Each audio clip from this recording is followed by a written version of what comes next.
It started on a Tuesday that felt like every other Tuesday. I was standing in the kitchen barefoot staring at the sink because the faucet wouldn't stop dripping. I kept meaning to fix it. I kept not fixing it. Outside, a lawnmower somewhere down the street was cutting in uneven lines. The smell of cut grass drifted in through the open window. I remember thinking it smelled too sweet, like something trying too hard to feel normal. That's when I heard the knock. Not loud, not angry, just firm, 3 taps, even spacing like someone who practiced. I wiped my hands on my jeans and opened the door.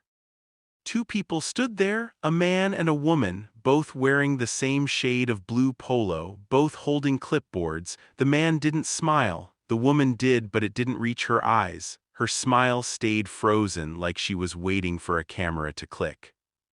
"Good afternoon," she said, "Homeowners Association." I nodded. I didn't say anything. I don't know why, I just nodded. The man glanced past me into my living room. His eyes moved fast. Couch, window, ceiling fan, like he was counting things. "We've had a few reports," he said.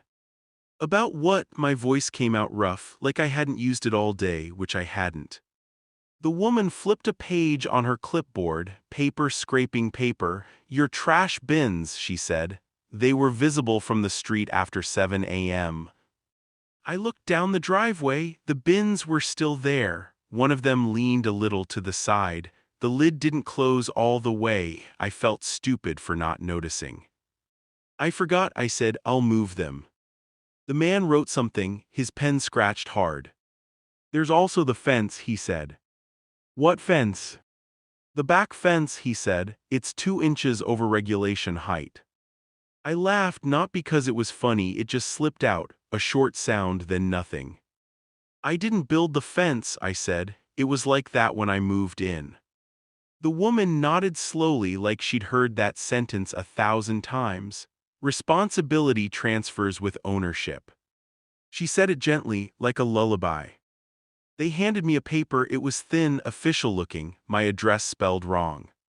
"Please correct these issues within 14 days, the man said, "or fines will apply." "How much?" I asked. He paused just a second, then said, "It escalates." They turned and walked away before I could say anything else. I stood there holding the paper, listening to their footsteps fade. The lawnmower down the street shut off. The silence after was heavy, like my ears were ringing, but they were. 14 days didn't feel real. It felt like something written for someone else. The next morning, there was a bright orange sticker on my trash bin violation, big black letters. Someone had driven by early enough to see it. Someone had stopped. My neighbor across the street, Mrs. Calder, stood on her porch pretending to water her plants. She watched me peel the sticker off. She didn't wave. She never waved anymore. I moved the bins. I measured the fence. I borrowed a tape measure from my garage and held it up 3 times, hoping it would change. It didn't. I called the number on the paper. It rang and rang. Then a recorded voice told me their office hours had changed. By day 5, another letter came, this one thicker, this one spelled my name right. By day 7, the man in the blue polo came back. Alone this time. He didn't knock. He rang the bell and knocked at the same time. I opened the door halfway. "You haven't corrected the fence," he said. "I'm working on it. You need a permit to modify it." "For my own fence?" "Yes." "How long does that take?" He shrugged. "Depends." On day 9, I came home from work and found a note taped to my door. "Curb appeal warning. My front yard grass was uneven, too long on one side, too short on the other." I stood there reading it while my key sat in the lock. I started sleeping badly, waking up at 3 a.m. listening for cars, listening for footsteps. Every engine outside sounded like them. I stopped opening my blinds. On day 12, a tow truck idled outside my house for 10 minutes. The driver stared at his phone, then drove away. My car was parked an inch too close to the curb. I measured it after. I stood there in the dark with a ruler like a child doing homework he didn't understand.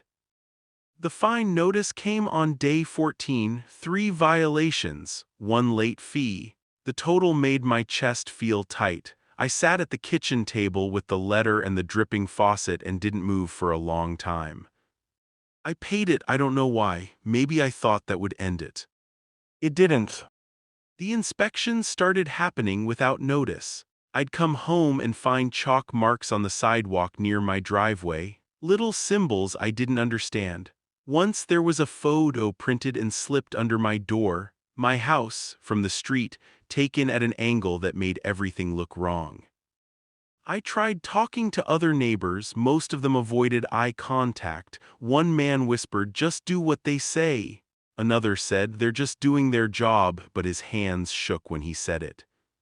One night around dusk, I heard someone in my backyard. I froze, the sound of shoes on dirt, a gate creaking. I turned off the lights and looked out through the gap in the curtain. The woman in the blue polo stood by my fence with a flashlight. She shined it along the wood. Up, down, she wrote something. The light hit my window for half a second. I stepped back without thinking. The next letter said my fence was still non-compliant. I sat on the floor that night with my back against the couch. I didn't turn the TV on. I didn't check my phone. I just sat there listening to the house settle. Creaks, pops, little sounds I used to ignore. Weeks passed, the fines stacked. I stopped fixing things because what was the point? The faucet still drips. Yesterday morning, there was a notice taped to my door. Final hearing, mandatory attendance. The paper flapped in the wind when I pulled it off. I went to work anyway. I couldn't focus. I kept seeing the man's eyes scanning my living room, the woman's smile. When I came home, my trash bins were tipped over, trash scattered across the driveway, paper, old food containers. Something had ripped the bags open, maybe an animal, maybe not. Mrs. Calder's porch light was on. She watched me clean it up. This time she didn't even pretend. I dragged the bins back upright. My hands smelled like old coffee and rot. I stood there for a long time after, looking at my house. The paint chipped near the window, the fence leaning slightly, the grass uneven. It didn't feel like my house anymore.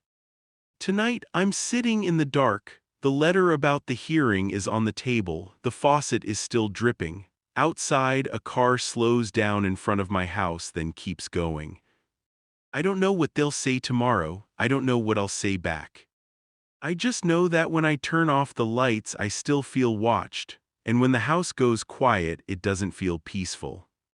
It feels like waiting.